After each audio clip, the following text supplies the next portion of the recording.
The new one here in the box is a Model 66 Insinkerator. The original one was a Model 65. First thing we'll do is get rid of this shelf. It's a good idea to take note of exactly where it plugs in.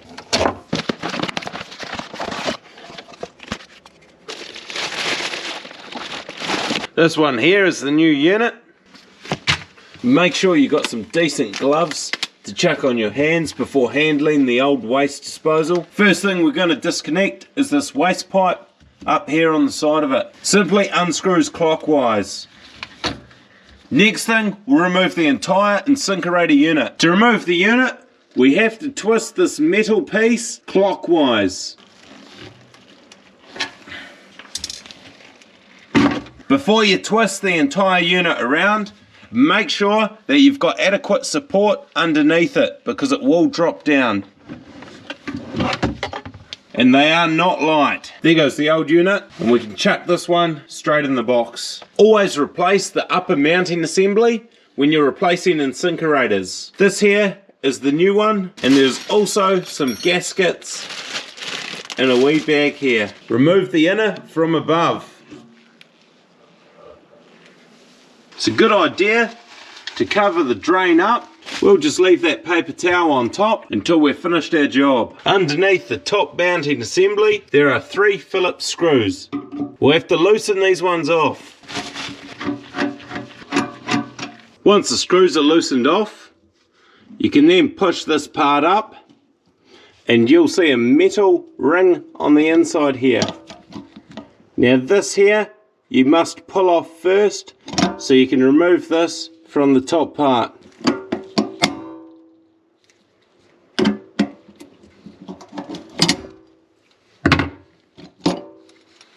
Now you should be able to push the center up.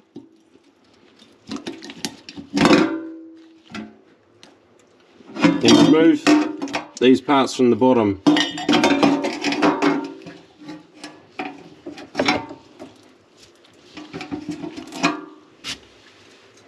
And this part here can go in the rubbish.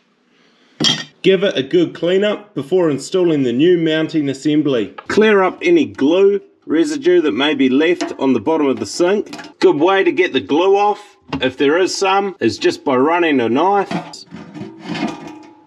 Just be careful not to scratch the stainless steel. Happy with that? Now move on to installing the new one. Same as the last one, these 3 screws need unscrewing. And then we pop this metal ring out.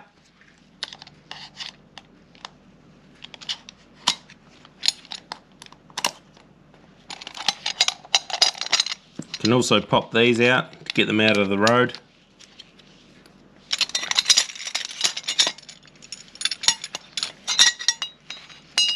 For this video, I'm going to be using the rubber gaskets provided. So I'll chuck one on the insert.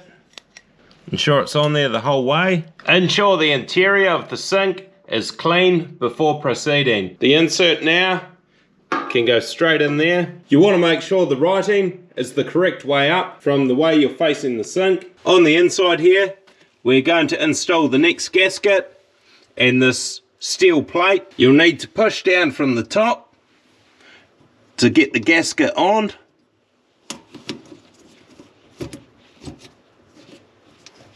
Once the gasket is in place, you can then put the plate and the assembly together and slide them onto it. Once everything's assembled like this, I can go ahead and put the steel ring circlip back around.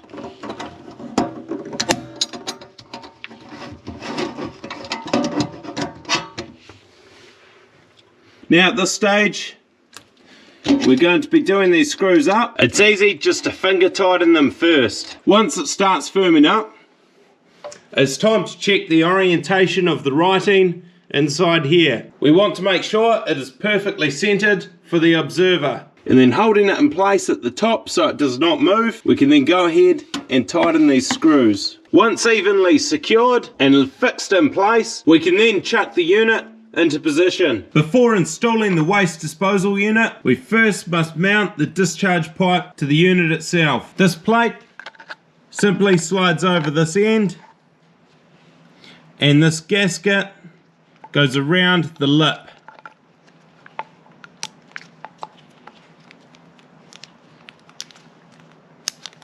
Make sure the flared part is sitting up on the plastic here and the flat side faces the unit. This is simply going to screw in the side here. Use a decent sized screwdriver to screw these screws in nice and tightly.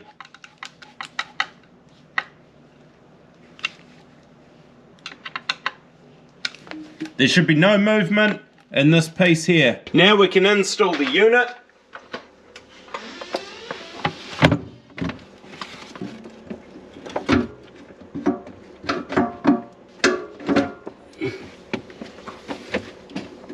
Before doing it right up, you want to rotate this around to line the drain up, making sure all three of these lips slide onto the steel appropriately and rotate them anti-clockwise until they click. Once secured, we can remove our drain cover, ensure the drain lines up nicely, and then we can screw it back on. Make sure you plug it back in to the exact socket that you removed it from. Place the new sound baffle into the sink. Don't forget to vacuum. Give it a bit of a wipe down. Chuck the shelf unit back in. This installation does not have an air switch on the kitchen bench. It is run primarily off this wall switch here. So when you go to first activate it, it will not work. The manufacturers have the air switch contact in the open position. So first, to deactivate the air switch, we're going to have to connect the new air switch temporarily to the unit. Under the unit here, this black piece is the air switch, and there's a wee outlet nozzle on the end here. We'll get our tubing ready. We'll plug one end onto the back of the air switch and the other end onto the unit. Now we'll turn the water on, turn the unit on, and for the first operation we'll use the air switch.